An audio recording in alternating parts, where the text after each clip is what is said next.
So we're here at the Irish Open with our friends from Husqvarna, official partners of Liverpool FC, and we've got Liverpool legend Jermaine Pennant joining us. Jermaine, thanks for joining us, bro. Pleasure.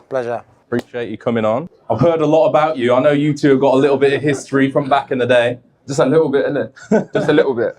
No comment. But firstly, obviously we're here at the Irish Open, here joined with a team from Husqvarna. How good is it to be here in Ireland for an event like this? Oh, amazing. You know, the talent out there. Also got the weather. Now it's looking better. So you got, you know, sun, winter, autumn all in one. And also Rory's here. So I think that's what all the, you know, the fans and the pundits want to see today. And he's in for a shout as well. So yeah, looking forward to it. Have you played much golf in Ireland? Any golf in Ireland? Do you know what? Sadly, no. We got it. But it's going to happen. Yeah, I'm gonna play. Okay. All right. And firstly, I know we did our picks earlier. Who's going to win? Who do you think is going to bring home this trophy later on this afternoon? You can't look anyone else but Rory. We got a Rory fan over here, everybody. Yeah. If he doesn't do it, then I'm going to be embarrassed. Pressure's on though. It's Rory Pressure's on the home crowd though. It's Rory McIlroy. It's wet. It's wet. He can go pin hunting, just, you know, dial in. It's all on Rory today. Yes. Trust me. I mean, I hope he does, to be honest. I hope he does. Okay. All right. That's current affairs. But anyway, obviously everybody here knows you for football. I know you for football. Take us back to where it all started for you. Who got you introduced to football, and what was it like growing up in Notts? Well, I think I just kind of got myself into football. My dad played semi-professional. He was a Liverpool fan, even though we lived in Nottingham. So I automatically supported Liverpool, you know, from the age I could walk and start kicking a football. And it was like around about 6 years old where I started, you know, playing for a team. And then, you know, grow up through the ranks, joined up, got bought from Notts County to go 2 million. You missed a mill out there. What's your sign-on fee? That's the agent. I didn't see that. So yeah, then I moved to Ross and was like 16. Met this guy, and I was thinking, how the hell is he playing for this team? It was a giant. Mate, you was this size when we was under 16. Yeah, but I was skinny though, innit? I put a bit of timber on there. But no, what was your mindset like though when you came down from Notts? Like, what was your first thoughts after the first training session with us? What was we like in your mind? Because obviously it was a lot different playing for Notts County. Yeah, it was just the whole surroundings, you know, going into the training ground and then looking up and you're seeing Patrick Vieira, you're seeing Thierry Henry walk past and you're like, wow, I've gone from Paul Devlin, who no one would know of, to Thierry Henry in the space of, you know, months and weeks. So that was daunting, but you know, once you get used to it, I'll tell you one funny thing that I do remember though. First day everyone, he's about a size 6 now, 7. He came in wearing a size 12, 12 Adidas, and he's pulled the laces as tight as they could go so they don't fall off his feet. It was a size 9. It was a 9. I was a 7, there was a 9. They look huge though. But I mean, a lot of people don't know as well, and I don't think you've even told people that when you came down, I think it probably was a little bit difficult for you to adapt, and you was actually living with my family for a bit as well. Yeah, it was difficult. Obviously, coming from Nottingham, I was quite homesick because often my friends was all there, and you know, all of a sudden, going from not a small city, but a city like Nottingham to the big London lights and how hectic it is sometimes it can be daunting from taking away from your family at the age of 15, and you know, it's basically starting a new life. So that's when friends and teammates kind of help that transition a lot better. You're on camera now, yeah? Can my mum cook? Sure, I love her food. Yeah, she can cook. She can cook. Do you know, even if I don't like it, she can cook. She can cook. Okay, so obviously in today's game, football has changed, it's evolved. You was a right winger, and one of those right wingers that you was a striker's dream. You get down the right, you put crosses in, and generally 8 times out of 10 it's going to land on someone's head. What do you think? Why didn't you want to play on the left? Because if you play on the left, you can obviously shoot more, you score more goals. What do you think the difference is now, why you chose to play on the right compared to the left? I think because playing on the left, you have to use your left foot a little bit more. And my left foot was literally just for standing on. It was, everything was in my right. That was my wand. And I think the evolution of football wasn't that way inclined. you didn't really see people cutting in and playing it inside forward. It was, beat your man, get to the byline and try and get the ball in the box for your main strikers. But in this era now, 100%, I'd love to play on the right, on the left, because one, you don't get kicked as much now. Back in there, you got Tony Adams, Martin Keown coming down our Training was. It was horrible. Those guys give you nightmares. I can remember, in training session with Martin Keown, I could hear him breathing behind me, and I was just like scared. Don't pass me the ball, please. And of course, made your debut as a 16-year-old for the senior team. And then you'd have said this a few times, but I want to hear it firsthand. Scoring that hat-trick, coming on for the first time as a 16-year-old, what was that like, and what sort of emotion did that fill you with? Making your debut then, it's scary at 16. But I think when you're that age, you kind of are fearless. You know you've got nothing to lose. You're thrown into a bunch of men and you're only 16 years old. And that's why seeing these young kids now like Rio and Guillermo, Max Dowman at Arsenal, literally playing with no fear, because when you're that age, you don't actually think about it. As soon as you start progressing, getting a little bit older, you start feeling the pressures of adult life. And you had no nerves at that age. Can you remember any nerves that you felt as well at that age? No, it was just more excitement and butterflies. As soon as I think more the warm up and the. You are playing with the Invincibles, though. Yeah, no, let's get it right. And you've got. You're going to win the game more. You've got Dennis Bergkamp behind you. You've got Perez on the other side, so it makes your life a lot easier as well. But as soon as you cross that line, it's just like another game. It doesn't matter your age. Yeah. I'll tell you one thing that, for me, I'm a year older than you, right? Even though you played in my age group. When I went across to the first team by myself for the first time, that in itself was daunting, because it was almost like you have to go over there, but then you have to prove to everyone else you can even be at that level and train with them. When you came over afterwards, it was more like, because we was now together, I felt more comfortable. Yeah. Because like you said, with Keown and Adams, they were not taking no prisoners. They would train as they play. Martin Keown, like you said, he wore long studs or longer studs, and that was pretty much it.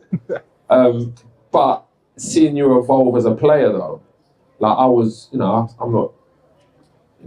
was proud of you, because obviously you had tough times coming up, and then I see you going to the first team, then going to play for Liverpool was, it was your dream. Like you said, you supported them. Yeah. No, 100%. I think once you go over there, train with the first team at such a young age, you don't want to make a mistake. You've got so much quality and experience, and you're thinking, well, don't do nothing stupid. Just give it simple. Don't be, loud. Just try and be quiet and keep out of the way, because it is, like I said, it's very daunting when you've got these massive stars and you're just some young academy player training with them who you've looked up to all your life. But yeah, you got to take it like baby steps. Yeah. What's your, it doesn't have to be, winning trophies or making your debut, but what do you think your biggest achievement is in your life to date?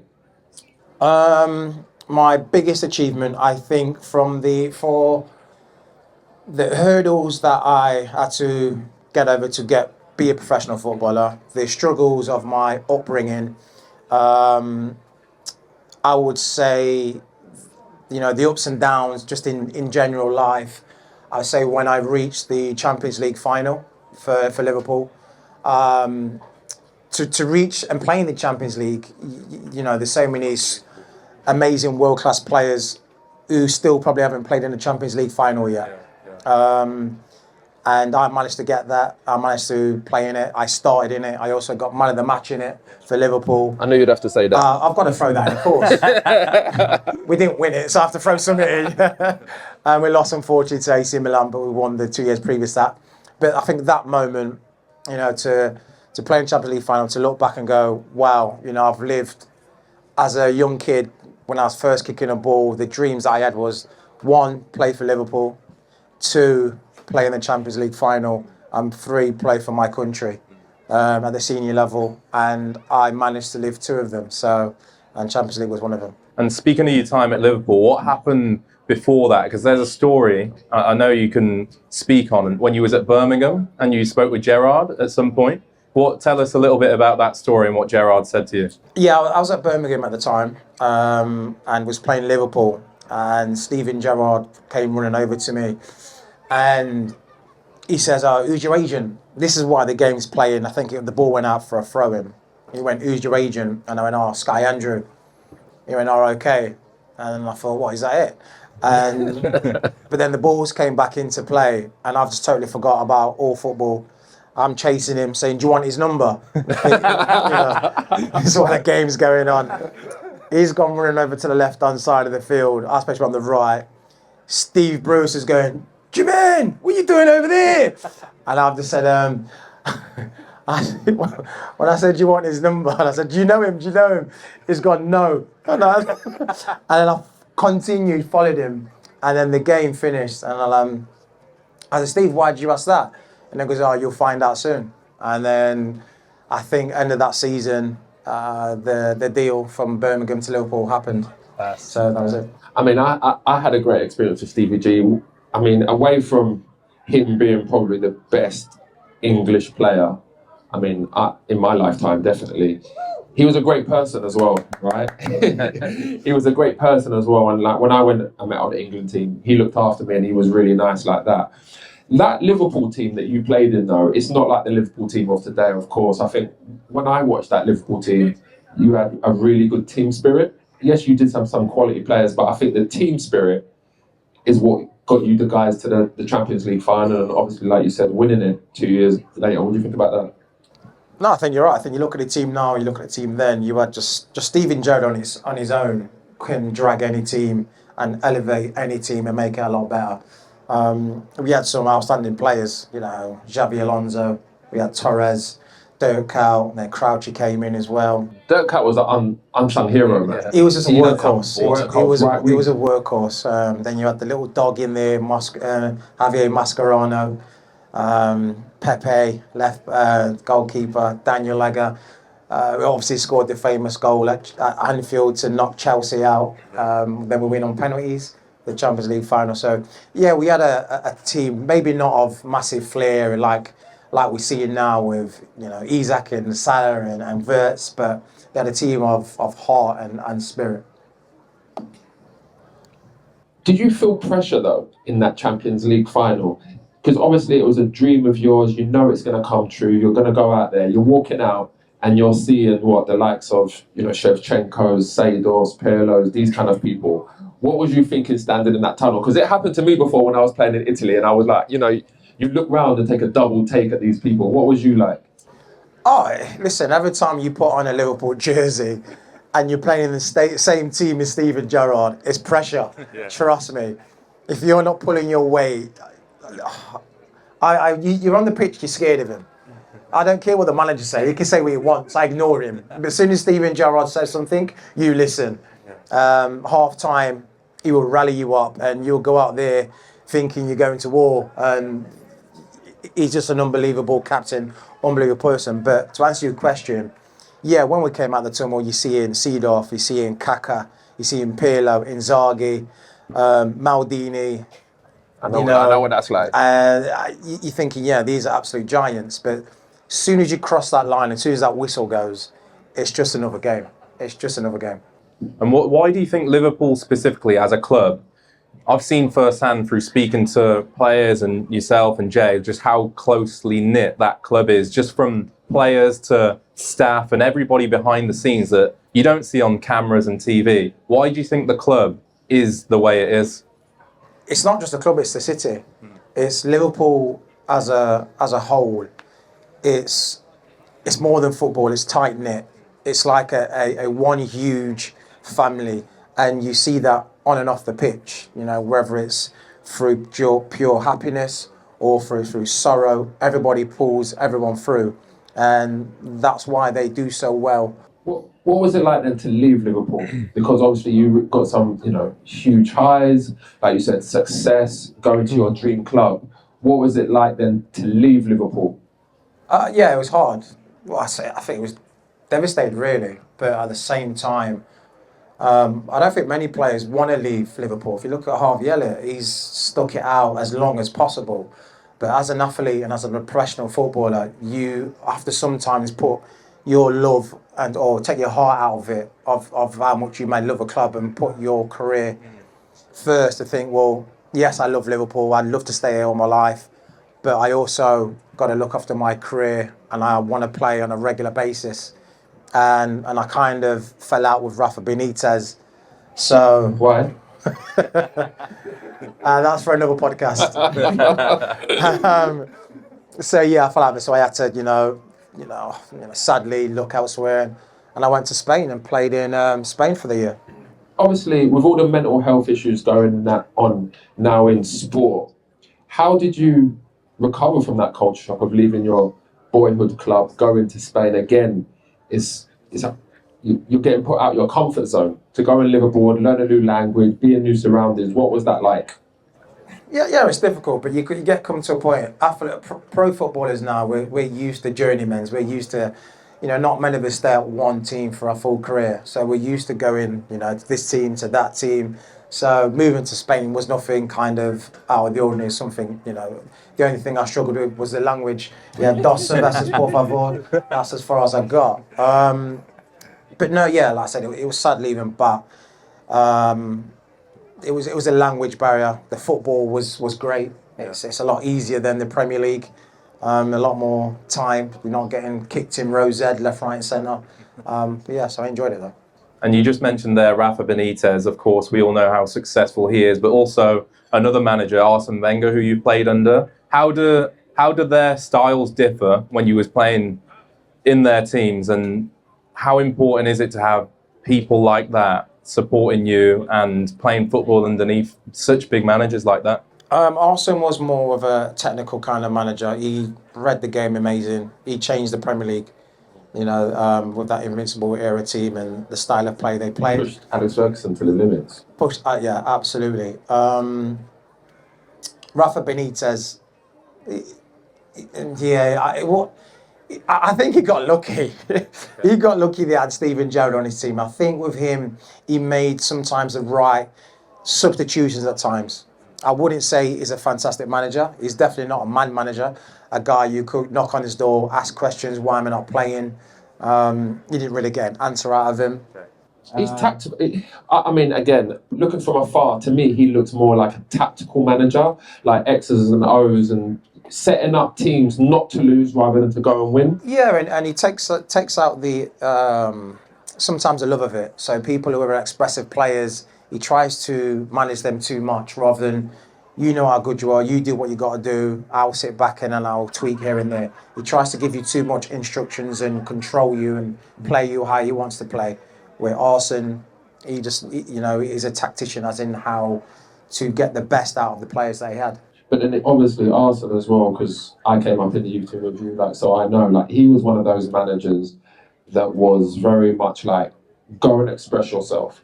Even when you had a bad game, he'd put his arm around your shoulder and made you feel $1 million, right? Just go and play, go and enjoy yourself. 100%. Rafa Benitez was totally the opposite. He would be... I can remember when I came off a game and I think I got man of the match on my debut for the Champions League against... You like dropping that, isn't it? Maccabi Haifa. No, it was the truth. It was the first game. And after the game, rather him saying well done, Jay, you had a good game, I like it. He pulled me in his office and showed me what I did wrong. Oh, and I was like, need that. Yeah. I said, mate, there's kids here, so I'm not going to swear, but mate, yeah. But that's the kind of guy he was. So going on to Spain, you didn't stay there very long. What was no, you didn't stay there very long. But I'm guessing it's not because of your quality as a player. Again, it's getting used to them surroundings. It was, like I said, I was a little bit homesick. I was out there on my own. The team was kind of struggling financially as well, so they needed to sell me. The wage bill. Well, I think so, yeah. And Stoke was interested, so under Tony Pulis.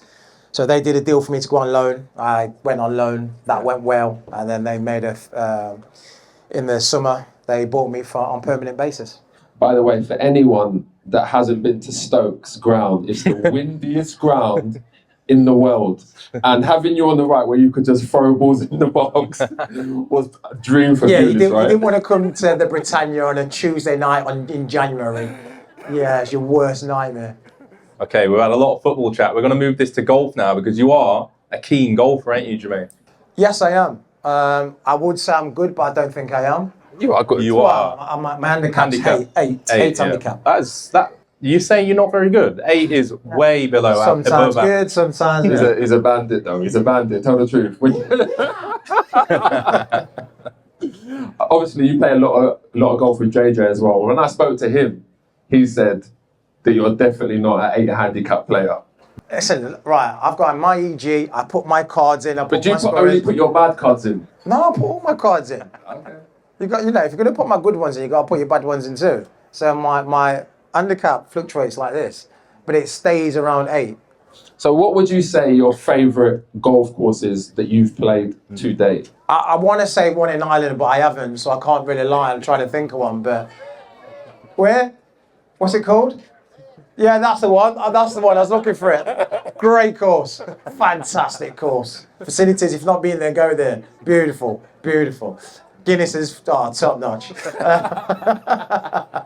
No, for me, I think the one it's either Trump Turnberry or Loch Lomond. I played them, and I think, yeah, probably my favourite or the best course that I've played at. I've done Glen Eagles, but I think maybe Trump or Loch Lomond. Glen Eagles is serious though. Yeah, but I think, yeah, I'm going to go with Trump or Loch Lomond. Okay. Who got you into golf? Like, why did you... was it whilst you were playing football or was it after football? It was towards the back end when I started playing. I think it's just it's a sport that all footballers leviate to. You know, we're just drawn to it. And then once we pick it up, we kind of pick it up quite quick because of our eye-to-eye coordination of football and whatnot. And we find it a lot easier. And once you get that golf bug, there's no turning back. Yeah. You know, that's, you know, my bank account said that as well. You know. With golf though, like, I mean, I got addicted because, you know, you can have terrible rounds. You hit one good shot and you go home thinking about that one shot. What's your best score today? My best score is 7. And where? It was Sunningdale, the old course, and my best score was 78. 78, yeah? Gross. Nice. Yeah, best. Okay, if you had to choose your dream 4-ball, Yep. who would it be? It would be Rory McIlroy, Tiger Woods, or I'm gonna go. It can be any sport, any sport, anyone. Oh, yeah, okay. No, so I want them two. Yeah, them two. Absolutely legend of the sport. And then I'm gonna go. Rafael Benitez. Absolutely not Rafa Benitez. Do you know what? I'm gonna go Lewis Hamilton. Yeah, because I'm a massive F1 fan and I love Lewis. I think he's a great guy. Lewis Hamilton. And then I would go. I hope he can play Mo Salah. Mo Salah definitely can't play. What? He definitely can't play. I think he's good. He's good at everything, that guy. Magician. Has he got better delivery than you? Yeah. He definitely ain't got better delivery on the right wing than you. I'm sorry. I love Salah. Goals, but crossing. Crossing's different. Crossing's different. Maybe not crossing, but everything else, yeah. Okay, build your dream golfer. Who's the best at driving in your opinion? Who would you have? We're going to go driving, iron play, short game, putting, and mindset as well. So let's start with driving. Driving, I've got to go Rory. I think when he's on song, you can't beat that guy. Yeah, iron play. Oh, I'm gonna go. This is not fair. Because Woods was a ledge, wasn't he? Yeah. I'm gonna go. I'm gonna go Scheffler. Okay, yeah. What do you really think? big Is that pick. bad? Nah, that's good. Iron play Scheffler. Fleet was one of, yeah, Fleet was definitely one. Scheffler is the number 1 in the world. So what's he good at then, Scheffler? Sergio Garcia. Sergio is a You've had too many striker. Guinnesses. All right, anyway, this is my golfer. I'm going to go Rory driving. Yeah. I'm going to go Scheffler iron play. I'm going to go Mickelson around the green. Okay, yeah, Mickelson, big man. shout, big shout. That's interesting. Putting. And putting when he could put the GOAT, Tiger Woods. Okay, Tiger. That's a lot, though. He can put a lot. Pressured situations as well. You got to back him. Yeah, mindset when it came down to the crunch, he was, look at the Masters that he won. Yeah. Everyone thought he was out of it. He's built different. And a question I ask all of our guests is, golf is one of them sports that is growing and it's getting a lot more youngsters into the game. We've seen a lot of youngsters out here this week already. What can golf do to continue evolving, keep growing? It's a tough question. It's not an easy one, but football is one of them sports. Jay always tells me you can play it, you can put bags down in the street and just pick it up. What do you think golf can do to become a little bit more accessible and a bit more appealing? Well, first thing is make it easier, please. That would be a first start. Just if we can make it easier. So Harrington, do you know what Harrington? I spoke to Harrington and Nick Faldo, and they were saying that maybe going forward, some of the courses, instead of playing 18, make it 12 to make it more fun. What do you think about that?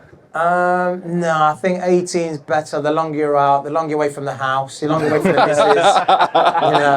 If you take it to 12, that's like 3 hours now. Nah. There's only so much you can stay in the 19th hole at the bar. 7 hours is the limit. So, keep it 18, long as possible. To make it easy, I don't know, just probably make it more accessible because, it is a very expensive game. And sometimes it's difficult for people who are not so fortunate to, play and all that. So maybe make it a little more accessible for the youngsters coming up who can, pick it up early doors and maybe have a career in it. I like that. Pen, we always have a discussion here, me and Trey, and we talk about the advantages and disadvantages of golfers when they come and play. And I say to Trey that I think that even if it was the tours that are supporting the players to get to tournaments, to make it more easier. So like when you're standing over a 5-foot putt or whatever, you're not shaking because you're thinking, man, I got to pay the bills with this. Yeah. Whereas you see other players that do come from a more wealthy background, a stable background, they're not shaking over them putts. What do you think about that? Do you think that the tour should make it more equal in terms of the expenses in getting to tournaments? I think it would help, but I guess it's difficult because it's such a large group of players and, it's all about sponsors and what they benefit for as well. But maybe, the actual tour itself can facilitate the players that, are not like your Rorys and your Fleetwoods who have got it, kind of easy. Yeah, maybe they should. I think that would be a good start to, help those guys who are coming through on the lower ranks on the side of things to give them more an incentive.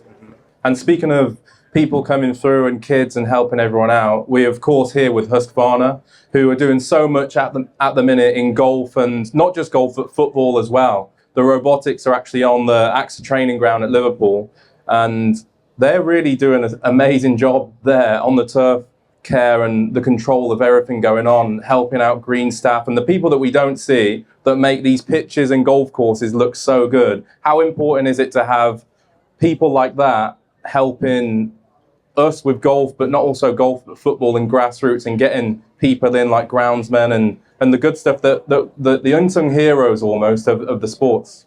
Well, listen, without those guys, we wouldn't be here. We wouldn't be able to do what we did. We played. These golfers wouldn't be having the joy of playing off lush greens and lush fairways. And they deserve all the credit for giving all these guys here that enjoyment that we have for 7 hours that we have. They deserve it all. And like I said, Husqvarna are doing a great job as well and producing the goods for them to do their job. What's the worst golf course you've played on, and and where can you send the Husqvarna? The worst. Do you know what? I've not. It's okay. I've never played in Ireland, so it's all right. You're safe. The worst golf course. You ain't been back there, so don't worry about it. No, I've not played at many bad ones, I've been really lucky. Yeah, I've not played at any bad ones. I think most ones that I do play, I've kept in good nick. Yeah. It's only when it starts raining and it's just soggy. But apart from that, it's usually trim and nice. It's funny you say that. Jay's always Sitting going on to the ask. fence here, aren't I? Jay, You are sitting on the Jay's fence. always going to ask a silly question like that. But on a serious note, where we've seen firsthand some of the places that we've been where it's been muddy and it's been rainy, how the robotics can actually get on when it's been muddy and rainy. So obviously they do unbelievable things, not just in golf, like I said, but also football and pitches as well. Like you said, you grew up playing on some terrible pitches. I mean, I play on some terrible pitches right now. I still play Sunday League with my mates, so it's difficult. But yeah, for you, in your opinion, the best surface you've played on, because that's important nowadays. I mean, Liverpool, I've seen pictures of Liverpool's training ground and obviously playing at Anfield as well. Once upon a time, Anfield's surface wasn't that good. But now you look at it, it's like there's not a blade of grass out of place. I think the best pitch in stadium for me, and this is obviously I'm not being biased, but it was The stadium, I'd go definitely. Anfield, the yeah. atmosphere, everything that comes with it, the history, the cop, you know. And I think it was when I was halfway through my time there, I finally got the guts to touch "This is Anfield" sign when you walk out there onto the pitch. So that would be my favourite. But coming close, the pitch-wise, Highbury. That pitch was probably That was the library. It was you know, it was like a chef. It was like a chef cooked that pitch. Well, I mean, I think we both remember the last time I played at Highbury with you at Arsenal. Yeah, you threw your shirt in the coach's face. Yeah. I didn't actually throw it though, did I? What was your thoughts on that? Let's just hear it now. My thoughts was, yeah, that's Jay Bufford. What a loose cannon. But because the way I looked at it is like, You got subbed and you was angry. You took off your shirt and you went, have that. But you didn't throw it in his face. a throw to me is more like that. Are we That's analysing a throw throws now? Yeah, Are that's you a seriously throw. doing I that? kind of just took it off and I went like that, and it just happened. It's a windy day. It just happened to land on him. August the 1st, windy day. Yeah. I know. And then I didn't see you after that for a while until I played against you a few times, didn't it? Yeah. But one thing I always say, to be honest, is that I wouldn't change our youth system for anything. I think we had it really good. I mean, even to this day, we still have our Christmas party. We've been having our Christmas party for how long? Well, like since 1998 or something. Yeah, we're in a group of all the players that we used to play for in academy, and yeah, we're still all friends in a WhatsApp group chat, and we have a Christmas party every We need to get a Christmas round the golf over here in Ireland with our teammates, right? Yeah, K Club, four ball K Club. Yeah, And you represented Sam, can you sort out a 4-ball here? maybe Arsenal, yeah? maybe 16. Yeah, Maybe we'll have Liverpool against Arsenal. yeah, we do that. Okay. And then one last thing to finish off. Again, for the youngsters, we see a lot of them here. They're listening to you. Any that look up to you, what's some advice that you'd give to them? Any young footballers, any young golfers that really want to chase their dreams? My first advice was don't follow me. Just listen. There's going to be times where you have your highs, you have your lows, but just keep dreaming. You know, I was a little boy like one of yous, and that's what I did. I had a dream, and I made it come true. Just keep working hard. Don't give up. You know, make sure you stay positive. Always practice. Have a good attitude. That's the main one. Listen to your mum and dad. Yeah, you're quiet, aren't you? Yeah. He's got a big smile on his face. Listen to mum and dad because they also know as well. They've got your best interests. But yeah, play with your smile on your face, whatever sport it is, and don't give up. Keep going. What has golf done for you in terms of, because when I think about golf, you know, back in the day especially, I was very much a hothead. Obviously, you was young, you made mistakes. What has golf done for you as a person? I think with golf, look, whatever you've got going on in your life, whatever stresses or however you may feel, soon as you get on that course and you're with your mates, you know, whether it's a 2-ball or 4-ball, 3-ball, nothing in the world cares or even matters at that moment. You're just having a good time and you feel great. You have a few beers as well afterwards. Not you kids, you know, wait till you're older. And you're just at ease, and it's like your safe place and your nice place to go. And that's what golf does to me. And that's why every day, not every day, but when I, you know, got a round planned, I just get so excited because I know the joy that it gives me. Do you think if you played more golf while you was playing, it would have helped your career in terms of keeping us from going out and them kind of things? I don't know about that. Too social, isn't it? I don't know about that one, but it would. You wouldn't go out now if you know you're playing at the K Club tomorrow. You probably wouldn't go out and have a few beers. You'd be more professional. I'm like that. I don't sleep before I play a Listen, if I'm in Dublin, I'm having a few Guinnesses, man, and I'm turning up my tea time like this. When you go to a nice place, and obviously you want to enjoy your golf, you don't want to ruin it by going out. And, you're on your last trips as well. You do it, but golf's it's a special game. Right. Jermaine, it's been great chatting, mate. Appreciate it. We've got a game actually lined up soon. Me and Jay are against you and Jermaine Gina. So anyone that's listening and watching, stay tuned for that. And anyone that's watching on this camera, stay tuned also. And Jermaine, if you're listening, you're in for some smoke, by the way. Thank you, bro. Cheers, mate. Pleasure. Thank you. Thank you. That was good, man.